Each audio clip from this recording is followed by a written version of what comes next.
Thank you all for joining us. We've got a great crowd between the folks that we have through Zoom and the folks that are here.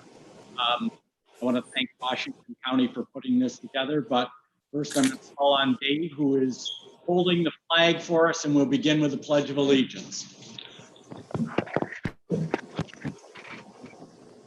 Pledge allegiance to the flag of the United States of America, to the republic which stands one nation, indivisible, with liberty, justice for all. And with that, I'm going to ask Laura to call the roll, please. Essex.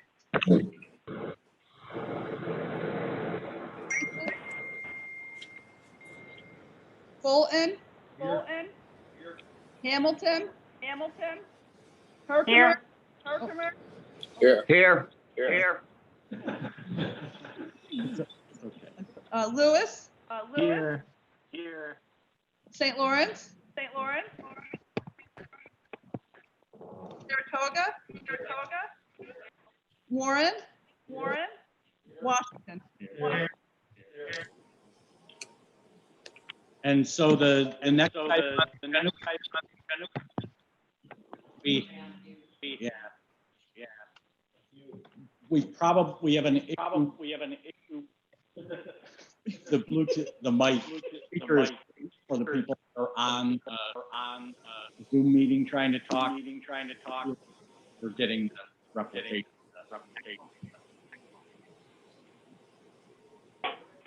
A little technology. Again. Try it again. Okay.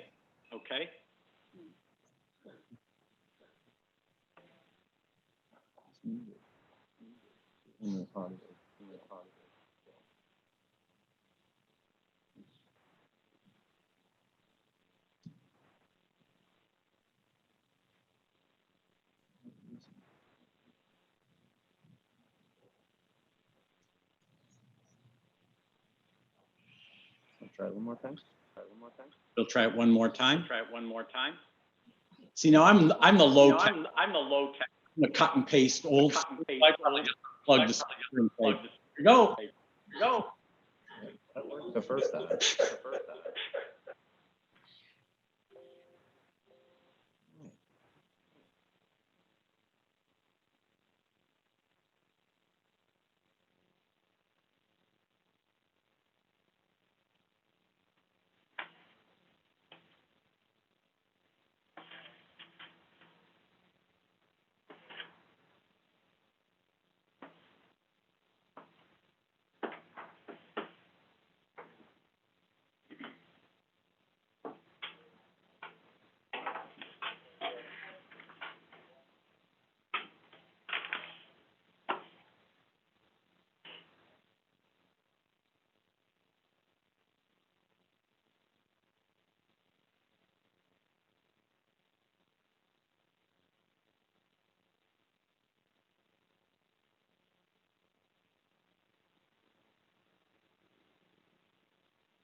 agriculture is the infrastructure. We drove by. Keep going, I'll keep working on it. Drove by ship on the way in here. You can't run a farm if you don't have parks. The same is true with beekeeping. Now, back in the good old days, before the custody was cool, when I was doing it, you had two places you could order. One of them was here, one of them was the cheapest. And around Christmas time, you better start ordering everything. And there's huge amounts of stuff you need for the year. Just look around you here. And we like the nice picture out there, but to look at it, he's got smoke and tools in the other hand, he's wearing a suit and working on lasers and boxes and all kinds of stuff. All that stuff you gotta get ahead of time. You predict 6 months in advance how many bottles you're gonna use. BetterBee started here. And a lot of the support is more strong because it was local, because it was a good thing, and I think we're going to really get an eye opener from the station got here. So I hope you enjoyed this venue. I certainly enjoyed it. I love coming down here and buying stuff, although it is spend far too much money. I haven't heard that complaint. Anyway, you are not only Washington County, you're in the county. I'd like to introduce John Ward, the supervisor of Greenwich. Say hello. Welcome to Greenwich, the crossroads of Washington County. We have a lot of traffic that goes through here. Like Bob said, one of the things we're looking to do in the future is to run water up this way and up to the circle. We can do more development and things we're working for. But infrastructure is important for agriculture and business. I'd like to introduce from our Public Safety Department, Ben Gottsell, and you're in a mask, you can't tell. I can't tell. And Tim Hardy, they set up our communications and our YouTube and Zoom board, and I think you're going to talk a little bit about how you did this or what you're doing. Sure. So I think Mr. Campbell wanted us to talk a little bit about kind of just our county's response to COVID-19, and obviously we brought technology into those kind of things. So certainly we have been using Zoom or GoToMeeting or some version of that for a long time. We do it for a lot of our EOC, Emergency Operations Center activities, drills in the field, training events, those type of things. So obviously we're all met with the same challenge of it's very difficult to get everybody in the same place and still be able to conduct business and do what we needed to do. So we were able to harness some of the technology that we already had. Some things we didn't. We bought a new video camera for low cost, $350, something like that. But we tried to really make work everything we already had in our toolbox and spend as little money as we possibly could. And we've been able to continue to provide the board with board meetings, committee meetings, those kind of things, and our county emergency incident management team that really has taken the run at coordinating everything for COVID-19 response with the board, kind of the boots on the ground, and then coordinating with our board partners to make sure that we continue providing everything that we need to provide while all of our county facilities are shut down or in limited operation. So it certainly caused a lot of challenges that maybe none of us have ever seen before, thankfully, and hopefully we don't once this is over for a long time. But COVID-19 response, ours is much like all of yours. Our county public health department is relatively small compared to most around us. So we have, I believe, a total of 7 nurses, which include our director and assistant director of public health. Our incident management team includes the county administrator, the chairman of the board of supervisors, the county attorney, both emergency managers from the county, and our public health personnel. And then we bring in other personnel as we need to. So bring in the sheriff or bring in anybody else from DSS, anything like that. And we have, let's just say, so far done the best we can at managing the event and the incident. Obviously, it's continuing to unfold. And while it quiets down, we all know the current situation that we're dealing with the travel advisory and quarantines. The numbers are starting to pick up again. Thankfully, our county is relatively small. It's not huge like Warren County, where their numbers are really blowing up right now with the travel. And we're seeing the large events, people going to graduation parties, those kind of things. So the best thing for us is really just to continue the public messaging and trying to get everybody to stay home or stay apart. Make sure you wear your mask, wash your hands, those kind of things. Certainly a challenge is our local businesses to make sure that everybody's being respectful of each other, wearing masks where they can, and not have any of that public transmission, or as little as we possibly can. But I'd like to say that we were doing first responder and local official briefings twice a week. Every Tuesday and Friday, we get our town supervisors, village mayors, all of our first responder leadership together to address any concerns that they had, right to the public health director, to our office, to the chairman of the board, county attorney, and tried to keep that dialogue ongoing. So if anybody needed a question answered, they only had to ask it one time. We had everybody in the room that could get them an answer, and if we couldn't, we knew where we could go. And certainly as the New York Forward started, we brought in Mr. Hankey, who's the chairman of our reopening committee for the county, and made him part of that as well. Obviously, that's been a huge part of everything that we're starting to see now. Everyone wants to know what the requirements are. They're constantly changing, or they're very difficult to kind of get answers. I'm sure you all are dealing with the same thing. I know Mr. Hankey loves talking on the control room calls and asking for answers that we usually don't get. So we're no different than probably most of your counties, and obviously some of you, Saratoga, Warren, Essex, we work very closely with all of our partners over there in emergency management, public health. So I'd like to just say we're blessed with a good board, we're blessed with a great committee, and great partners all throughout the county. You know, it's really helped us try and keep things going. You know, distribution of masks, hand sanitizer is probably one of the biggest things that we've been tasked with from the state level, trying to coordinate PPE delivery with our first responder partners and make sure that we're trying to keep everybody as safe as we can. Obviously, it takes a lot of work for them to do it as well. So we appreciate a couple of minutes, and we're glad to be here and help. Thank you. Yeah, Great. well, just one more thing. I'd like to introduce our chairman of the board, Stan Hall, and our county administrator, Kristen Holt, in the back. So just let everybody know who they are. Thank you. Then as we move into actually engaging all of you in certain action items, I would ask that everybody, for the courtesy of those on the Zoom call and our clerk that's taking the minutes, that you introduce yourself as you're making motions or making comments, just so people know who's talking and what county you're from. And with that, we will move into the approval of the minutes of the June 25th, 2020 meeting. Moved by Brian Campbell, seconded by Matt Simpson. I just want to tell you guys, you don't follow instruction very well. Just saying. Not very well. Right out of the box. Somebody had to start. Man, I count on you guys to be role models. Is there any discussion on the minutes? Hearing none, all those in favor? Opposed? Motion carries. Bob, are you going to do the introduction of the BetterBee presentation? Yeah, we're doing that now. It has it on the agenda in that order, or we can say that we're going to put off that presentation and just do a tour afterwards, if that's better. The presentation tour will go better. Perfect.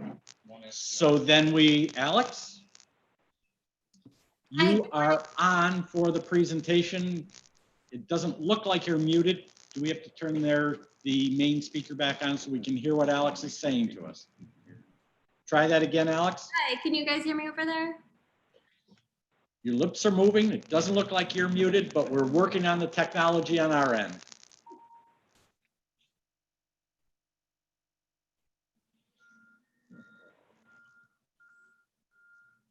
You can keep talking about the weather and we'll let you know with a thumbs up when we hear you. Well, how is everybody doing this morning? See? Great, awesome. We're doing great, and we can now hear you throughout the room, so you are on. Thank you for your patience. Yeah, of course. Thank you all so much for letting me join you today via Zoom.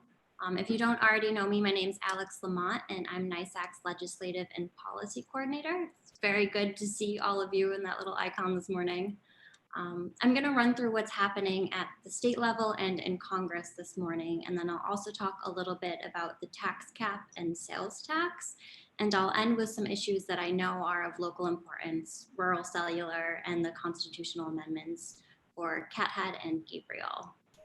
I want to start with the state update because the legislature has been very busy in Albany this week. They returned for a rare July session, and they reported almost 500 bills through committee this week, which is really just astonishing activity, especially for a month that they're usually not in session. 214 of those bills were reported through both chambers, and they'll be considered during the legislature's session days, which are today and tomorrow, the last two, we think. So the legislation includes bills, various home rule bills, which we're excited to see. The counties have requested these over the past 2 years of this session.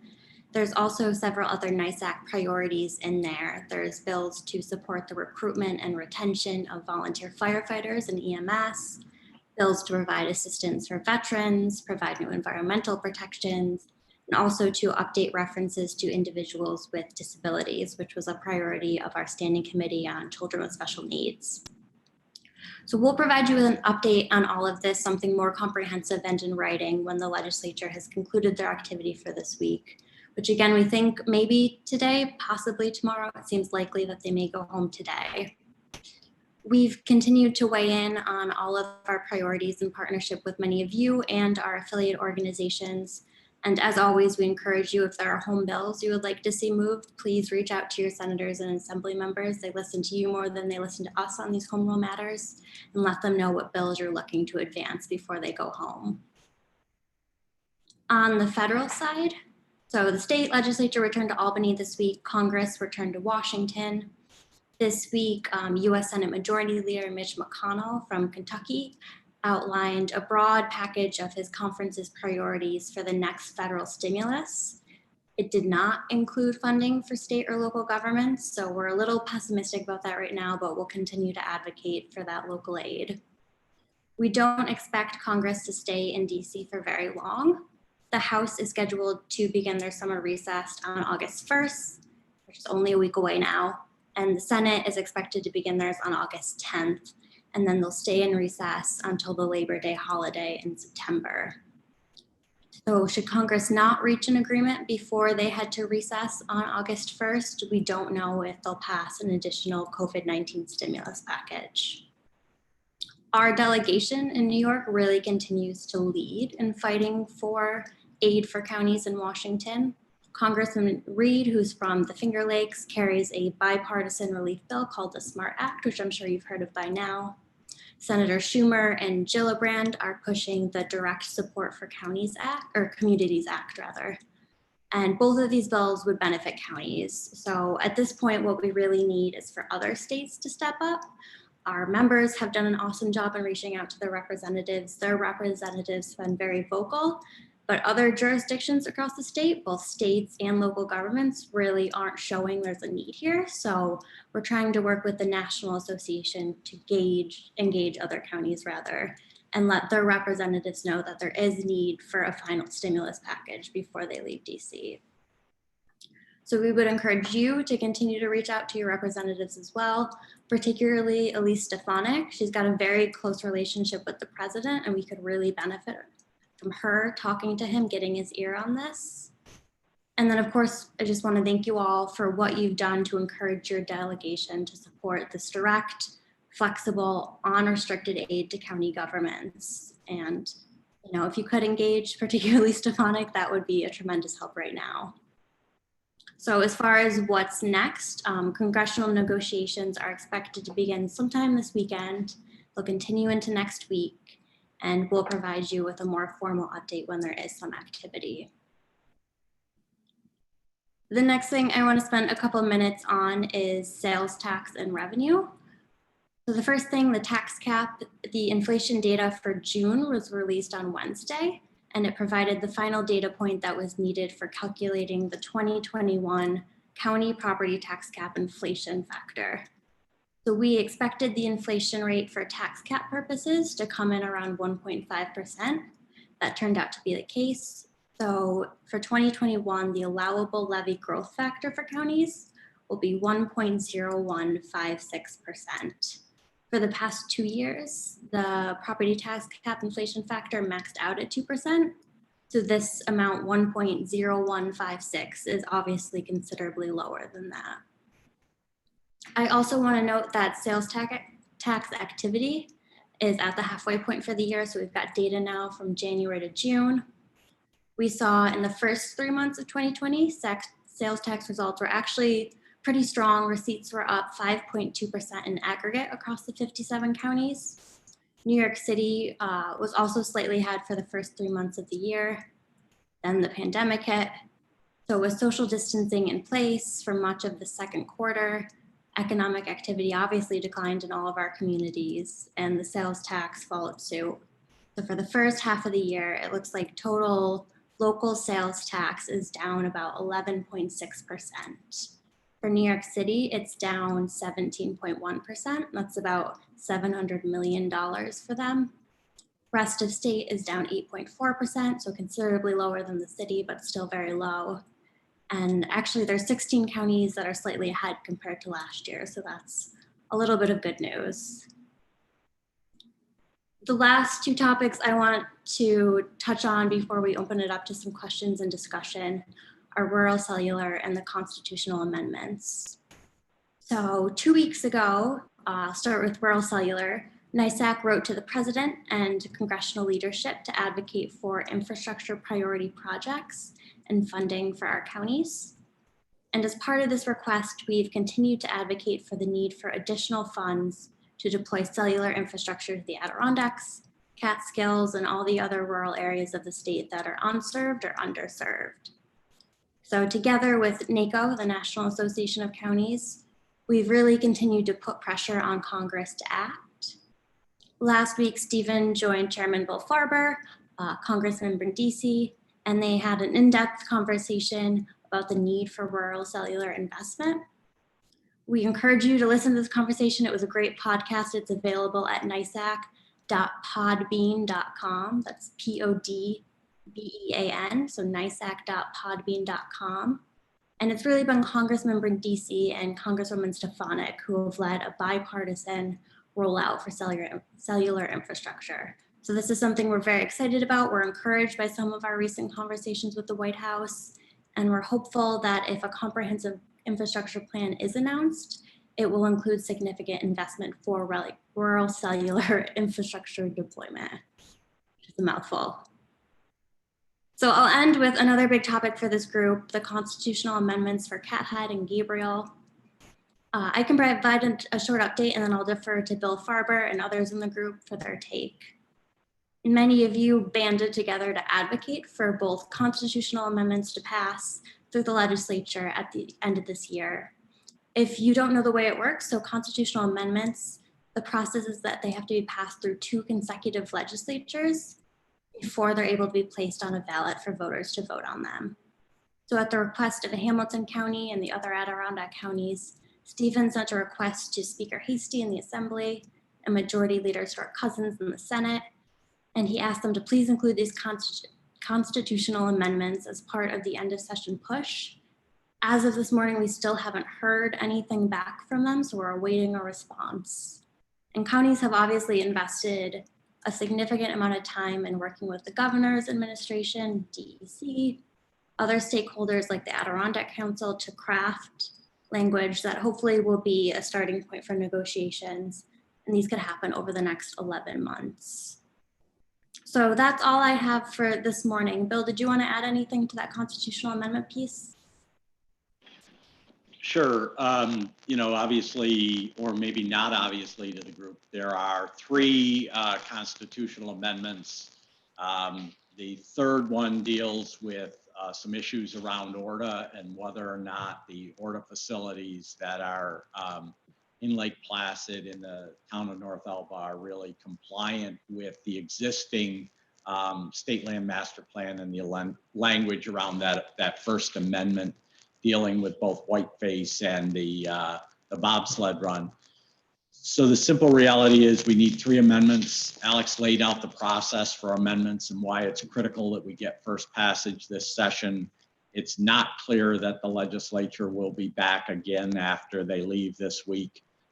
We're having this conversation obviously in July, which is later than the legislature would have traditionally been in town anyway, but it's not unique for the legislature to do a lot of wrap-up items at the very end. So there's nothing particularly unique about that. The amendments generally have broad support and backing, not just from local government, but from the environmental community. Each amendment has some small nuanced challenges, and what happens in Albany is just modest differences of opinion or questions that appear outstanding at this point in the stretch run can be enough to hold it up. So we're trying to put on a full court push to get the 3 done first passage. None of them, in my mind at least, appear to have questions that are sufficient that it ought to hold up first passage. Each one has some small things that we can work out in changes to implementing language where people deem that necessary. And frankly, the legislature after first passage is under no obligation to do second passage. So our consistent message to the legislature is there's really no risk here to you. All of the burden stays on us to get these right over the next 10 or 11 months before you're back here asked to do second passage. We can finalize the implementing language by then, get it right. You cause a huge crisis on these amendments from a time frame standpoint. If we don't pass them, well, this seated legislature is there, they lose 2 full years. So it's all hands on deck right now. We're trying to get everybody, every legislator we know to do the outreach to the NCON chairs. These, both of these have to go through NCON. NISAC is helping. Certainly having the speaker and the leader in our corner would be helpful if Steve's successful on that front. The governor's office has been trying to weigh in of late, and hopefully when the dust settles and they leave town, and I'm less optimistic than Alex, I suspect it will be tomorrow. Even if it's technically tomorrow and after midnight, I don't see them getting out of town. It would be breaking tradition dramatically if they don't finish up pretty late. So we're going to keep working until the clock absolutely runs out on these. They're critical and we've got to get them done. If I may, Alex, in terms of questions, obviously your team and the National Association of Counties know other counties in the nation well, and we've now seen other states that are profoundly impacted by COVID as well. It seems like the likely partners within local government to reach out to their senators, particularly in other states, is increasing. In other words, we don't really have a problem in the House. There are a couple of House versions of stimulus that would help states and local governments.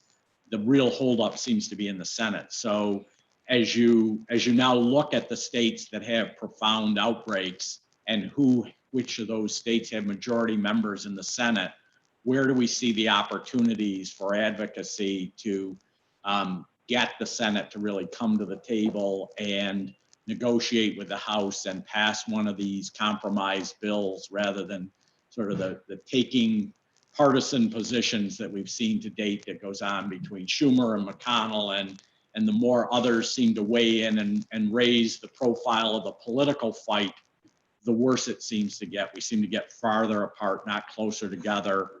That obviously isn't what happens in the trenches in Washington. How do we make a difference? Yeah, that's obviously the $1 trillion question, right? So Well,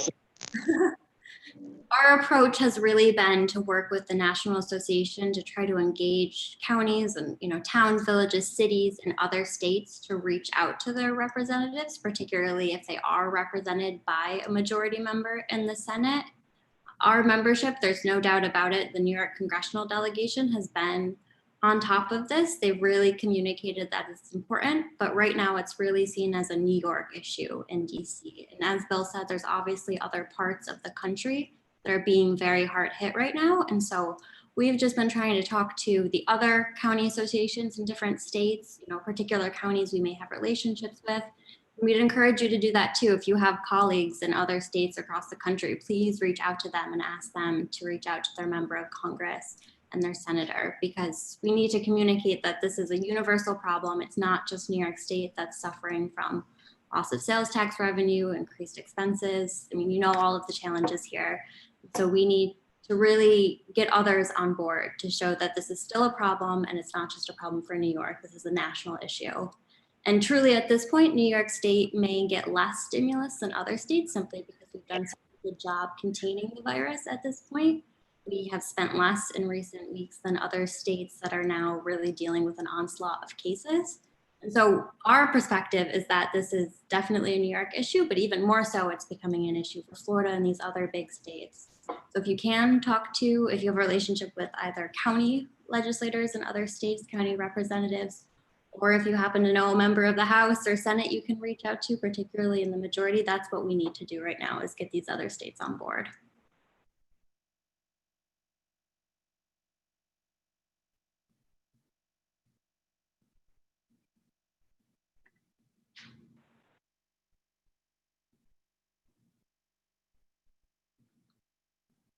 Are there any other questions from the group, either on the federal side, the state side, or anything else?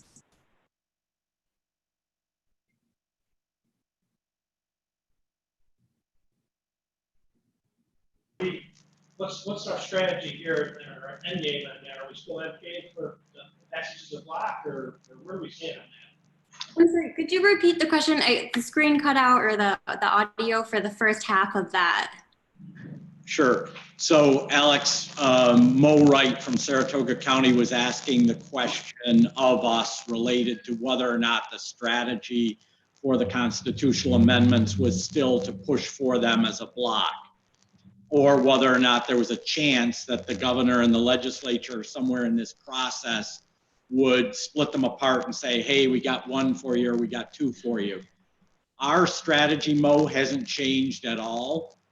These end up ultimately being statewide ballot referendums that we have to run a statewide campaign for in order to get them passed, ideally in November of 2021. So we need them to be on the ballot together. We need these to get done together. We don't have the resources to run 3 different statewide ballot campaigns in 3 different years. I've been involved in multiple of these ballot campaigns, and they are a lot of work. They're a lot of expense. We've been very dependent on outside entities to help us with them.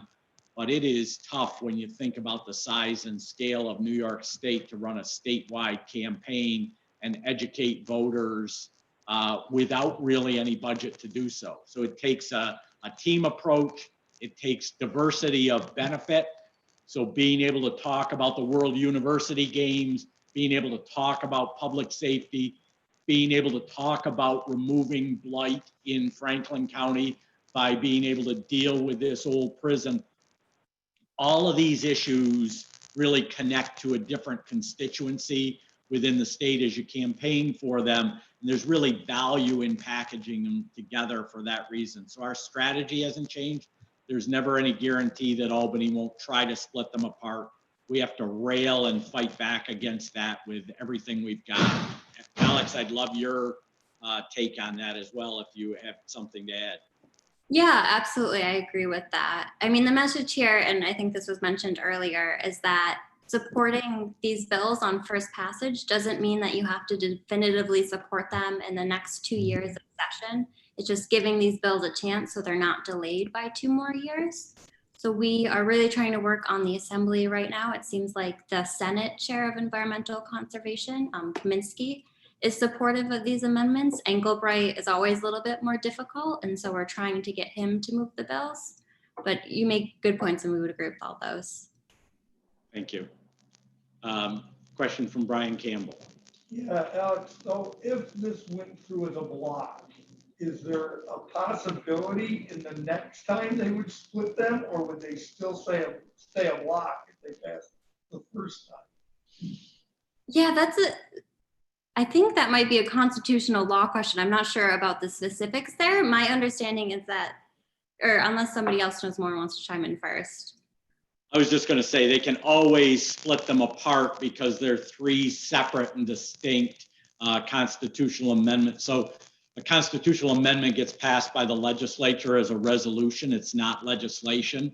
So that the good news is that overcomes the necessity for the legislation to age for 3 days without a message of necessity. Resolutions under the rules are not required that, but they are 3 separate and distinct resolutions. We're pushing for all 3 to pass. There's nothing that says that in 2021 the legislature couldn't hold up on passing one because they think the circumstances have changed or we haven't done our due diligence. We haven't answered the question, so they could still be split apart. It's just we need to have them all passed in this same time frame in the beginning, or then there's no chance of them not being split apart. Okay, thank you. Chris?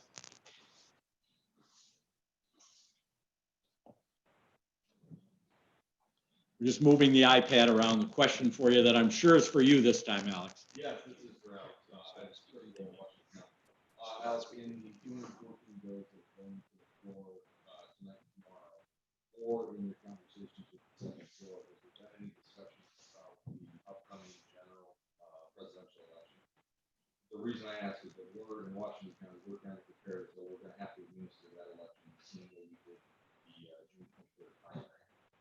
For us, that's probably an additional cost of $200,000. Normally, we go to $36,000 for the general presidential election. And if we have to do it the same way, it's probably $200,000 on top of the $36,000. So, any clarity from the state on how we're going to have to administer that election, welcome. And then the second part, obviously, is funding, whether it be any funding from the state to offset that. Assuming that's enough. So then that's something you can talk to our federal delegation about, perhaps trying to earmark that money.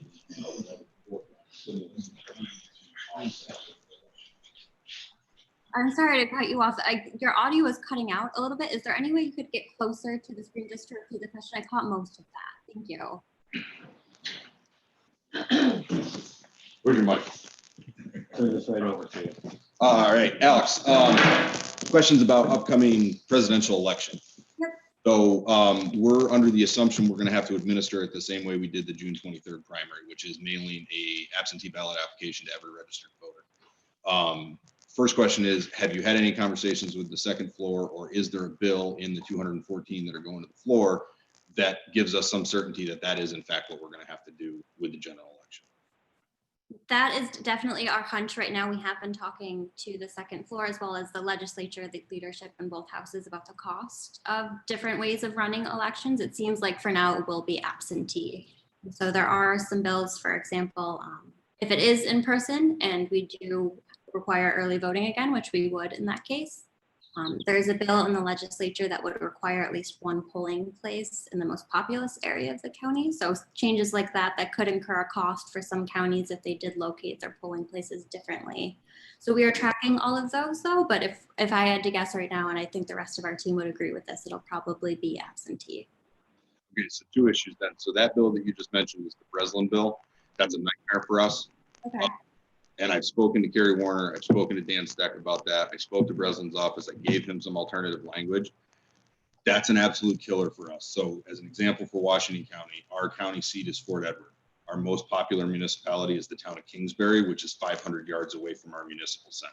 Mm-hmm. So instead of being able to use the municipal center for an early voting site, we would have to find another place to do it. And none of our places meet the ADA or bus line requirements to do an early voting location. So that Breslin bill, very well intentioned, understand he's trying to poke Steve McLaughlin in the eye. I get it.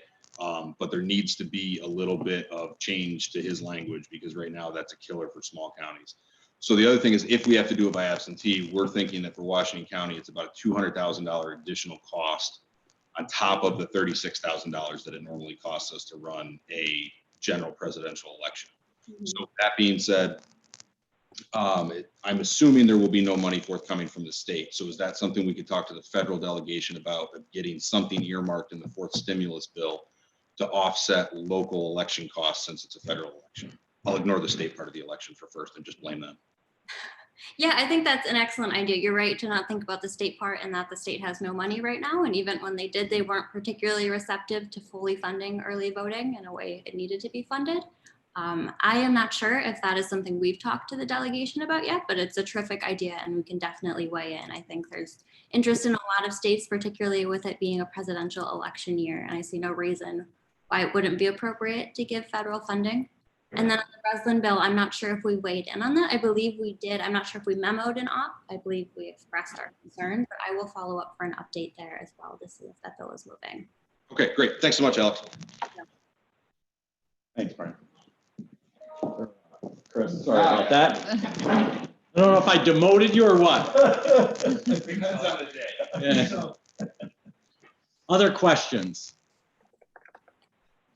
Okay, Alex, thank you so much. A great update. I genuinely wish you had more good news for us, but we'll keep up the good fight in Albany and Washington.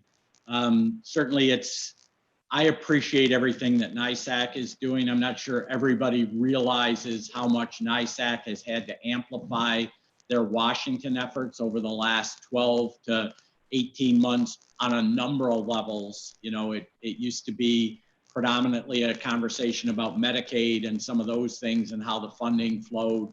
It's now really broadened in terms of our Washington engagement to a whole bunch of other issues, starting with broadband and cellular, but now becoming so many COVID, so many election issues.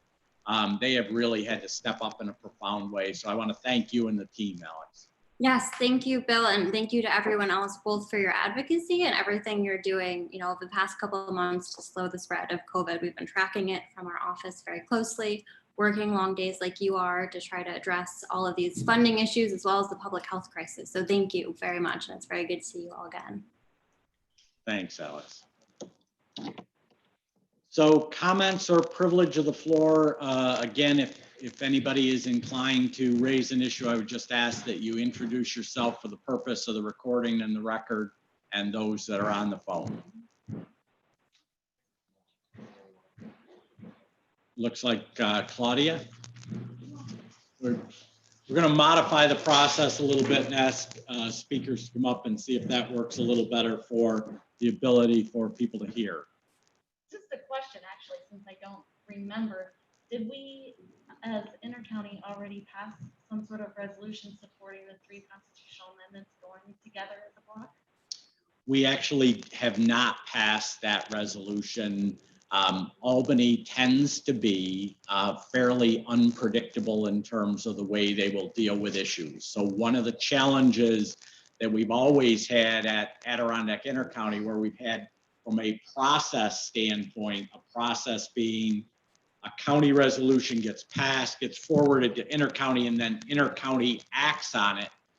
We really are not very mobile. We can't react quickly enough sometimes to keep up with Albany in terms of resolutions. So a lot of times the best we can do is get information out to the intercounty mailing list, make pleas at meetings like this for people that are in attendance to reach out to your senator, reach out to your assembly member, tell them how important it is, and do it that way. It's not a perfect system. It really and truly is one of those instances where if intercounty we might want to talk at some future meeting about whether there are things that we ought to think about with respect to intercounty as we see these kinds of issues come up that require quicker action. We've done it the way we've done it because we, in traditional form, are risk averse. So we want to make sure that as a group, we're not taking a position that's contrary, that something doesn't slip through the cracks, that somebody can't ram something through without good, broad deliberation, without an open process that all the counties get to take a look at it and understand what people and folks that attend here are voting on. The offset for that is it keeps you from being able to move quickly the way other organizations can. You know, certainly NISAC has done some things internally to make sure that they're positioned to react to Albany. Maybe we ought to talk to them about how they do it process-wise, resolutions and those things versus taking positions. I don't know what the answer is. It's a good question. Great point. For now, everybody just make the calls, rally the troops. We probably got 24 hours at best. Let's see if we can get this done. Thanks, Claudia. Yeah, thank you. Okay. If there are no further questions, it doesn't appear that anybody on the Zoom call is raising their hand or looking to speak. I think then at this point in time, Bob, we will move into the BetterBee presentation and then the tour. So we'll do the presentation. If he's going to say a few words, then we'll adjourn and we can take the tour. You're up. I'm up. All right. Where should I be? Right here is good. Okay. Well, welcome to BetterBee. Bob gave you a little bit of background. This company started in 1979. And back in those days, there were kind of limited options of where you would buy your beekeeping stuff. Personally, I wasn't keeping bees at that time. I didn't start till the mid-'80s. I was up in New Hampshire. We'd send away and get our stuff. So you'd send to Kentucky or Illinois or somewhere, and you get people to send you stuff. It's kind of neat. I came here in 1995 after graduating from veterinary school. So I'm a veterinarian.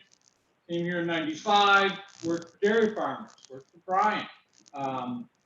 We have a lot of nice dairy farms here in this area. So kind of nice place to come to work as a dairy veterinarian. After 17 years, thought there's going to be something a little bit different to do with your life. And about that time, this business was coming up for sale. So got together with Joe Calley, was partner in the veterinary clinic, and the two of us bought it. So we're two veterinarians owning a beekeeping supply company.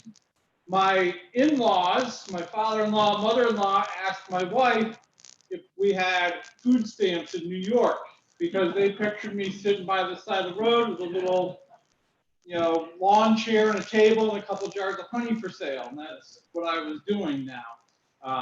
So they weren't really imagining this. And this is kind of the thing that, was kind of neat to us. When we first came, we'd only ever been in the showroom. And we'll do a little tour, show you the showroom. But if that's the only thing you see of this, you kind of miss this. And this is kind of eye-opening. As a beekeeper, it's like, oh my God, look at this. I want those. But we didn't get there. A lot of people come in, they say, we've been here our whole life and never knew this existed. So this company, when we bought it in 2012, had 8 employees. They were shipping stuff kind of all over the country. It was a little bit contracting business. We took over, really made a big push on customer service and having stuff. We went from $500,000 of inventory to 1.6, something like that. So having stuff available, so when the beekeepers need it, we've got it. Answering the telephone, being nice, giving people advice. And with that, we've about tripled the business since then. Our payroll is more than that, so we're up to about 40 employees here now. So people are like, where are you from? Greenwich. Oh, are you from BetterBee? Like, well, yeah, actually we are, because BetterBee is kind of on the map, for the beekeeping world. We have, if you look across the industry, the biggest company is Man Lake. Started about the same time as BetterBee. They're in Minnesota. They have places all around the country. Dayton started in the 1800s. They're all around the country. And then you're probably at BetterBee as the next biggest company that does this. We ship boxes out every day. You see the FedEx truck out here. The post office comes here. And we've got boxes going to all the states. We've got boxes going internationally. We have quite a bit of stuff going out. We have a catalog. So we do a lot of that, and then we do a lot over the internet. So probably 80% of what we do is over the internet. You guys are all from different counties. We used to print the catalog in Saratoga County. They had issues with getting paper last time, so now we printed it in Maine. But this was kind of local printed. We have a lot of different suppliers. We have guys who are making pieces for us. This is an inner cover. This comes out of Fulton County. We have candle stuff that we're making. So people would buy this in order to be able to dip their candles. This comes out of Fulton County, another producer out there. We have some of our employees here making candles. So that stuff is here. We also have employees that are making hand creams. So all that stuff is made here as well. So we buy ingredients to make that. We have plastic stuff. And you say, why do you get plastic? But this holds up, and this is a New York product as well. So this is molded down on Long Island. There's a beekeeper who owns, molds and, likes to make this kind of stuff. So we've got a lot of different things. He makes his hive stand, another New York product. We've got a guy up in Granville, who's making, things like this. So you've got a cover that would go on the top of a beehive, nice cedar. There's a lot of nice workmanship, and makes a fair chunk of items for us. A lot of items that we have, like some of the frames and the boxes and stuff, we had issues with our supplier. We're looking for more supply and found a company in Maine that would make that for us and developed a real good relationship. The roof on their factory collapsed. They're rebuilding, we'll get you something, And we finally said, we're 70, don't want to do this anymore. So they sold us the company. So we have an operation in Maine as well as the one here. So there's another, 10 employees up in Maine. It'd be really nice now if the unemployment situation got under control so that we could hire people. Because we really need some more people up in Maine to be able to make all this stuff. And we're working on trying to find that. We're looking really hard trying to have all the stainless steel equipment. So this is an extractor. Somebody would take the frame out of the beehive, get the bees off of it, put it in here, spin it around, and all the honey comes out to the side, and then you can pour it out, little valve in the bottom, and put it in the jars. And, during the tour, we'll show you some of this equipment that's a little bit bigger scale. We'll show you, let you go downstairs a little bit and see what people are doing there, because this is our season right now to be taking honey off from bees and putting it in bottles. The company that makes these is in Poland. So we developed a relationship with them. So we're the US distributor for this Polish company. They're the largest beekeeping supply company in Europe. Before they were behind the Iron Curtain, now they're not. Now we're able to represent them here in the US. So it's pretty nice to have that. We're also the US distributor for this product, which is actually an artificial wax. So there's no, there's no pesticides, there's no contamination in this wax. It's all ready to go for the beekeeper. So the beekeeper can take this, put it in their boxes, and have it ready for the bees to have some place to lay their eggs or put their honey. So this is kind of a revolutionary product. It's made by robots in Hungary. And that's when you guys came in, another tractor trailer coming in from the port, bringing more of this in. So, kind of nice to be able to represent the country, with this, and really the only place in the world right now that's selling this. So, this is kind of a revolutionary product for the beekeepers. So that's, a little bit about BetterBee. We're really trying to make sure we have the products, have good products, have a good solid workforce. We're doing sales tax, so I hear the numbers are down, but we didn't have any part of that. Our numbers are up this year so far. So, we've contributed to you guys. We've also started contributing to everybody else. We're not contributing, collecting for. So we're collecting for about 27 states now. We had to go and buy $40,000 worth of software to do that. Okay, so, it doesn't cost anything. You just collect it and send it in. Yeah, no. There's 20 some odd states that go in and have a pact that do this together. And they have a common definition. These are all the different items. These are the numbers that we assign to those items. And they assign rates to those. Very easy, all works. They actually get together and pay for some software. So the $40,000 is a discounted number because they're paying for part of it. New York doesn't take part in that. Might be nice if we did, so that everything was smooth and easy for the business owner. So we try to keep track of all this stuff. While I was in the veterinary clinic, we would have to pay sales tax on all the medicine that we bought. But then we would have to apply to the state to get a refund for anything that went to cattle. So the only thing we did was cattle, but we had to pay it and then get it back. For some of the people, because it's all zip code based, Washington County would give the refund, Rensselaer County would collect the tax. So because of that zip code stuff, that's all stuff that I don't know if legislators think about, but it's like it's all stuff that they just can't keep track of in their software very easily. And it'd be really nice as people are coming up with rules that they think about some of this stuff too. But that's my rant. You know, welcome to BetterBee. We'll, you know, I can take any questions, then we'll do a little tour and, you know, get people, go through the shipping area a little bit, up to the showroom a little bit. That's not been open to the public. And maybe I should talk about that too. COVID a little bit. You know, we've tried to have some people working from home.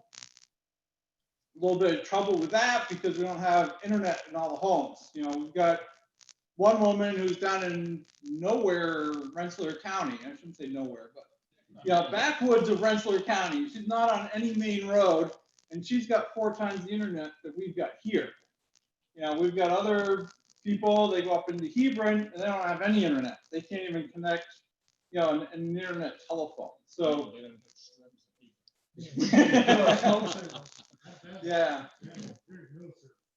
Yeah, so, you know, it'd be nice to have that available. You know, the people that are living here in Greenwich, you know, they seem to be pretty well covered, you know, but people that are a little bit further out of town, you know, we had issues with that. So, you know, but we did that. We sent them work home that they could do without the internet, but, you know, now they're moving back here. We've tried to get offices separated out. Part of the reason the showroom's not going to be open, it's office space now. You know, trying to keep people separated and just finding places for them. You know, we tried to work with keeping the shop crews, the warehouse crews a little bit separate on different shifts and stuff, just trying to keep down the population in the buildings. You guys are really the first visitors from outside the business that have ever been allowed in here. So the county comes and asks and we try to accommodate. So, you know, so welcome to that. You know, and Chris, you can go one through of it. the couple questions that came up earlier about with the showroom being told people want to buy some stuff for the leave. Yeah, so we do Specifically have, you, right? No, it didn't happen. so we got a tractor trailer going to Bob's later, but yeah, we do have people working off of the porch, so they've got a little bit of honey up there on display and stuff. So if people are looking for things, you know, there are people up there that are able to do transactions. They're just not coming in the showroom and picking up everything and, you know, trying the lipstick and putting it back or whatever. You know, there's stuff. You know, there is stuff that you can purchase up there if you're interested in looking. And we have little bags too for everybody, but I think they're up in the showroom, so we'll probably hand those out as people come through there. Chris, as I drove by here before, I always just figured you guys sold honey. What percentage of your business is in the different categories? Because you sell equipment, you sell manufacturing equipment, you sell beads, you sell honey. How is that? What's the diversification there? So most of what we're selling is for the hobby beekeeper. So the person who's got 1 to 20 hives, you know, that's probably the biggest crew that we have as a customer. And that could be anybody from, you know, high school or even before high school looking to get into the hobby. It could be retired people looking to get into the hobby. It could be people that have had bees for a long time. You know, so we have a big breadth of who comes here to get stuff or who orders stuff, but mostly in that hobbyist type of thing. We have a few people that are more at the commercial level. You know, they'll come here and buy jars and lids and stuff. You know, BetterBee's been known for a long time for doing labels for honey jars. You know, so Bob Stevens, who started the company in '79, came up with a 4-color label press system, you know, and that we would then be able to fill in with black, you know, just for somebody's name. So people have done that, and that's been able to make a lot of difference in the honey designs that are out there. When I grew up, there were 2 different honey jar labels that you could get out of the catalogs. And then you'd have a little stamp that you'd put on there. You know, now we make something that looks pretty professional. So we have some of the commercial guys, you know, that'll take advantage of that. The gift stuff, you know, like people coming in looking for jars of honey or candles and that kind of thing. That's a small part of our business. The one part of our business is down this year, down quite a bit because the showroom's closed. We also haven't been able to go to shows. We used to have a crew every weekend or 2 crews going out to different shows and selling this kind of stuff. We haven't been able to do that. So those parts are all down, but the woodenware, all the different parts that go inside the beehives, that's kind of up for the year. So I think a lot more people, it's getting cool to be doing bees. When I started with bees, I was that kid. Now it's like, oh, you keep bees, that's so cool. So it's really changing, what people are into doing. The big equipment we'll show you down here, we might sell 2 or 3 of those a year. We might sell 200 of these a year. So this is like the 4-H project milking machine, and that's more like the milking parlor down there that somebody would have. Awesome. We all ready for the tour? And would someone move we adjourn? So we end the meeting formally, moved by Mo. Seconded by Jack Wilson, who follows the rules from Fulton County. All in favor? How do you want to do this? You want to divide into groups, or you want to? So I think so. Neil's here. John coming too, or? Excuse me, I need to sign in. I signed the sheet back there. You I thought that want was just. to try to split them in thirds Yeah. and I might- go through the warehouse and come down from the showroom or Yeah, something? right there.